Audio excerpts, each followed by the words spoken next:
desde Estados Unidos existe una preocupación por parte de la comunidad de inmigrantes en relación a lo que es esta política que se genera desde la Casa Blanca en función de lo que dice el gobierno de Estados Unidos. Se trata de decisiones que garantizan la seguridad de la población estadounidense. No obstante, diversas organizaciones a favor de las libertades civiles insisten en que este tipo de determinaciones, la aplicación de leyes, la aplicación de decretos, así como también el establecimiento de manera obligatoria de coordinación policial entre agencias locales de policía, así como también con agencias federales de inmigración, lo que más bien representa es una política anti-inmigratoria, algo que va de manera contraria contra lo que es el origen de este gran país. Lo cierto es que desde Florida también se acuña este tipo de indicación. Lo vimos hace pocas horas acá en el sur del estado de Florida, donde el gobernador Ron DeSantis dio una rueda de prensa desde instalaciones federales. Nos conectamos por la vía digital con Orián Brito, periodista que le da cobertura a lo que sucede precisamente desde el sur de Florida. Muchísimas gracias, Orián, como reportero, bueno, en estos momentos donde está la noticia, y gracias por compartir la agenda de tu tiempo. ¿Qué te ha parecido lo que ha dicho el gobernador Ron DeSantis, insistiendo en lo que es la dirección de la política migratoria federal? Bienvenido, cuéntanos. Gracias, José Bernal. Nos gusta estar contigo y con todo el equipo de BPI TV. Yo creo que podemos decir que esta semana hemos vivido un huracán informativo respecto a no solo los operativos que anunció ICE aquí en el sur de la Florida, donde el propio gobernador Ron DeSantis y ICE dicen esto es apenas el abreboca y que por primera vez hacen una rueda de prensa para mostrar orgullo por los números que generó este operativo, que son más de 1.100 arrestos, pero al mismo tiempo yo creo que lo que puedo cuestionar es la falta de detalle, porque dicen que, por ejemplo, de los más de 1.100 arrestos, unos 380 aproximadamente tenían orden final de deportación, algunos son miembros de pandilla, pero no se conocen exactamente los delitos o por qué tendrían vinculación con dichas pandillas. Eso le brinda, o sea, le da como un poco de falta de seriedad o de claridad, vamos a decirlo así, de este procedimiento. Y por otra parte, José, yo creo que estamos viviendo un tiempo muy complejo porque el mismo departamento de ICE dice, esto es el abreboca, vamos a hacer otros, de los cuales no vamos a dar rueda de prensa. Y otro detalle que me llamó la atención es que el gobernador Ron DeSantis está pidiendo que la Guardia Nacional haga labores de inmigración, cosa que me Sí. parece bastante preocupante, ¿no? Aquí quiero, sin duda, también destacar un poco lo que es, Orián, ¿qué te ha dicho la gente? Porque esto preocupa, como tú lo mencionas. El hecho de entrenar o al menos facultar a un oficial de la Guardia Nacional en labores que son completamente distintas a lo que ha sido su entrenamiento y preparación. La Guardia Nacional en Estados Unidos le obedece a los gobernadores de cada estado. Por eso se trata de un país federalizado. Ahora, entendiendo entonces que son operaciones de control de orden público y de asistencia humanitaria, en ningún momento han recibido algún tipo de orientación en materia de inmigración o también en materia de derechos humanos. Esto sin duda Claro. va a cambiar un poco lo que puede ser la perspectiva, y entiendo que el esfuerzo es para garantizar la seguridad de los estadounidenses, pero más bien esto pudiese más bien generar un poco de temor dentro de la población. Yo creo que el temor existe, es evidente y es palpable. Yo creo que cualquier migrante que llegó aquí y sigue utilizando declaraciones que surgieron de esa rueda de prensa, José, la secretaria adjunta de ICE decía, todo inmigrante que cruzó de manera irregular al país es considerado como un inmigrante, como un criminal. Entonces, cualquier persona que esté bajo esa figura en Estados Unidos en este momento puede sentir temor porque es el momento de tomar decisiones. Cuando digo tomar decisiones, es si usted está en una situación de este tipo, asesórese lo más pronto posible. No pierda tiempo. ¿Por qué? Porque un día, 2 días, 3 días puede significar que este tipo de operativos le llega a la puerta de su casa. entonces puede correr un riesgo. Y en segundo lugar, creo que hay que asesorarse muy bien para saber cómo manejar todo este tipo de situaciones y ver qué pasa, porque yo creo que si bien hay una política agresiva respecto a la inmigración irregular, bueno, y también contra la no irregular, porque lo que vimos con el TPS, tenemos que recordar que los que llegaron con estatus de protección temporal llegaron de manera legal a Estados Unidos, y eso siempre hay que decirlo así. Yo creo que en este momento es fundamental ese asesoramiento y ver qué pasa en las cortes, porque las cortes se han convertido en el verdadero muro de contención frente a las decisiones que está tomando la administración y que son muy controversiales. A esto quería también orientar un poco la conversación, Orián. Ha sido para sorpresa de muchos y para otros también se lo esperaban. No obstante, el hecho de que la Casa Blanca nuevamente ahora lleve esta discusión sobre la nulidad del TPS a favor de los venezolanos hacia la Corte Suprema, es que aspira sin duda a tomar la cosa en serio. No solo tomar la cosa en serio, sino que al mismo tiempo llegar a una instancia superior con el objetivo de ponerle fin al estatus de protección temporal. Son más de 600.000.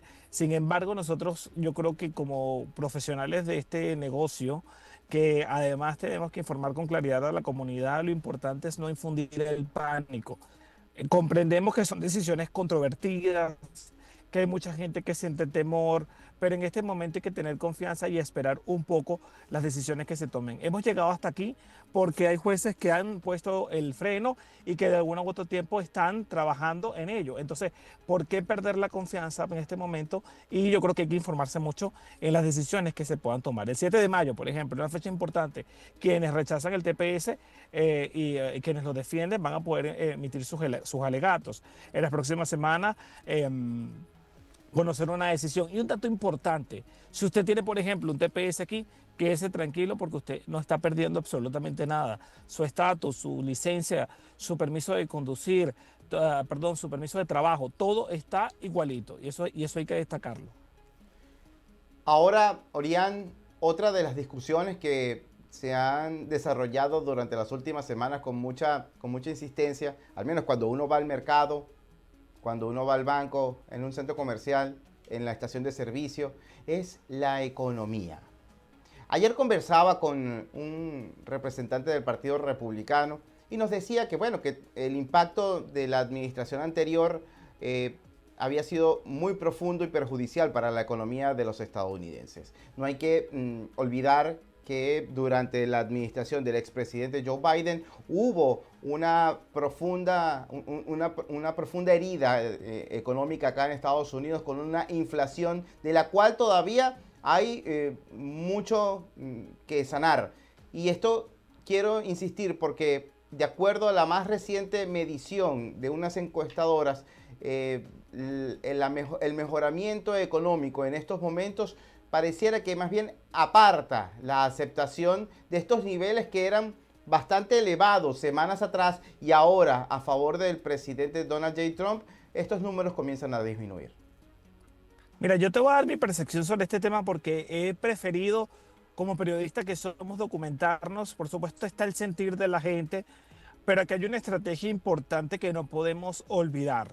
El tema de los aranceles particularmente, que es el que estamos viviendo, y la preocupación que existe sobre lo que puede significar un incremento de precios, ese impacto en la inflación por la guerra de aranceles, especialmente con China. Yo creo que ese temor es completamente comprensible, pero también al mismo tiempo, revisando ese déficit comercial que existe, tenemos o no podemos menospreciar el hecho de que Estados Unidos importa más de lo que exporta, y que lo que exporta recibe cierta objeción de algunos países. Yo estaba leyendo un trabajo, por ejemplo, de BBC que habla de cómo, por ejemplo, el pollo estadounidense no gusta en la Unión Europea por el tema de cómo se cría en Estados Unidos, etcétera. El tema de lo que cuesta llevar ciertos vehículos que no tampoco reciben aceptación en dicho mercado. Entonces yo pienso que si esta medida, que es difícil, que sin duda preocupa a consumidores, a trabajadores, pero logra imponer, o no imponer, logra abrirle espacio al mercado estadounidense en el mundo, lograr equilibrar ese balance entre lo que yo importo y entre lo que yo exporto, yo creo que puede traer a largo plazo, y ojo, para esto me refiero con unos economistas que he conversado, que me han dado ese tipo de apreciación. Yo creo que esto puede ser positivo, José. O sea, tenemos que pensar desde el punto de vista optimista, pero a mediano plazo. Hay un impacto, pero por ejemplo, que hemos visto en las últimas horas, China abre la puerta a conversar con Estados Unidos. Empresas que ya que exportaban a Estados Unidos están frenando. Entonces, esto va a afectar indudablemente al mercado chino. Entonces, allí yo creo que la Unión Europea tiene una propuesta también para buscar una opción comercial equitativa. Entonces, yo pienso que es positivo para las empresas estadounidenses y no solo por el déficit comercial. China es un país que se roba diversas marcas, digamos, La propiedad industrias que intelectual, sí, la propiedad la propiedad intelectual. intelectual es Sí. la palabra exactamente, gracias José, la propiedad intelectual de muchas marcas. Entonces, bueno, en este momento proteger a Estados Unidos, a las empresas estadounidenses, yo creo que puede ser, vamos a decirlo así, en el momento va a ser complejo, pero si se hace con una estrategia definida, puede traer a largo, mediano plazo una buena, una buena recompensa, por decirlo de alguna forma, frente a lo que estamos pasando.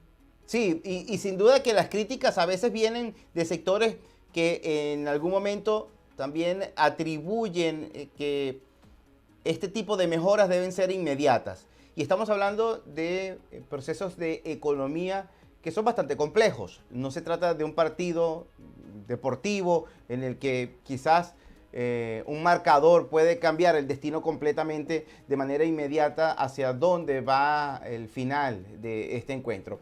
Ahora no quiero despedirme sin antes conversar, Orián, contigo en relación a la política exterior de Estados Unidos hacia Venezuela. También ha habido una diferencia diametral. Esto también conversando un poco lo que ha sido los primeros 100 días de gobierno del presidente Donald J. Trump y que sabemos que ha aplicado también orientación completamente distinta, diferente a lo que hizo el expresidente Joe Biden, que pareciera estar más próximo a conversar con quienes en estos momentos todavía persisten con el poder a la fuerza en Venezuela. Una cosa es conversar y otra cosa llegar al acuerdo que se tiene que llegar. En Venezuela, no podemos negar, hubo un proceso electoral que se robaron, violaciones a los derechos humanos, hay presos políticos, gente perseguida, un régimen que no respeta la voluntad popular. No ha existido una política firme en materia política, es decir, una medida fuerte que ponga al régimen de Maduro contra las cuerdas. Eso no podemos decir que ha ocurrido porque estaríamos mintiendo, no ha pasado. Sin embargo, yo considero muy positivo las medidas que se han tomado en el ámbito económico, porque cortar la financiación al régimen de Maduro sin duda representa un golpe importante.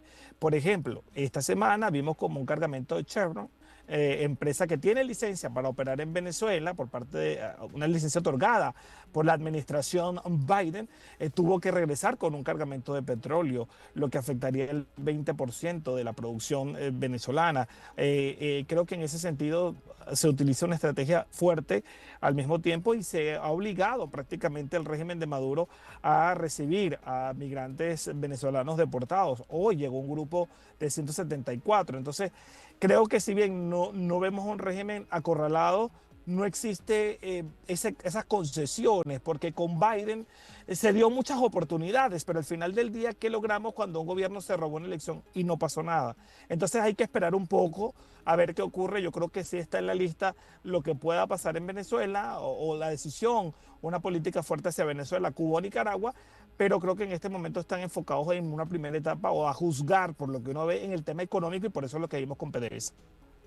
Orián, muchísimas gracias. Gracias por compartir con nosotros y hacer un paréntesis en la apretada agenda. Orián Brito es reportero acá en el estado de Florida, periodista venezolano y vive de manera día a día toda la crónica que desde el punto de vista noticioso se genera acá en este gran país. Un gran abrazo a la distancia. Saludos en casa, Orián. No, un gran abrazo y éxito en este proyecto que me encanta que estás haciendo. Aprovecho de decirlo y estamos siempre a tu orden. Tú sabes que aquí hay que apoyarse entre colegas y aquí estamos para eso. Seguro que sí. Muchísimas gracias. Bienvenido siempre a esta Un tribuna, gran Orián. Un abrazo. gran abrazo. Seguro que sí. Conversábamos con Orián Brita, periodista venezolano.